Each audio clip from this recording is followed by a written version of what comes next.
தலை மேல் வைத்த செயல். தலைமேல் வைத்த செயல் அப்படின்னா நான் தலைமேல் வைத்த செயல். பூஜை தலை மேல் வைத்த செயல். தலைமேல் வைத்த செயல். எப்படியாச்சும் எங்களை காப்பாத்துப்பா, டிஎன்பிசில எப்படியாச்சும் நான் பாஸ் பண்ணிடணும், போஸ்டிங் வாங்கணும்ப்பா. சொதான் காப்பிடுதல்னா காப்பாத்துப்பா அப்படின்னு சொல்றேன் ஆரம்பிச்சிடான். நல்லா கவனிங்க. இங்க பூனை எலி, பூனை எலி. இங்க வந்து புசை காப்பிடுதல் புன்மீன் தலை.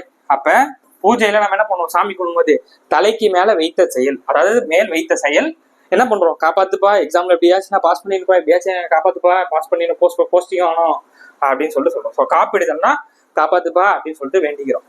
ஓகே, ஸோ அப்படியே பாருங்க, டக் டக்குன்னு சொல்லி பாருங்க. இது புல்லு புல்லு புல்லுன்னு சொல்லிட்டு 3 வாட்டி வரும்.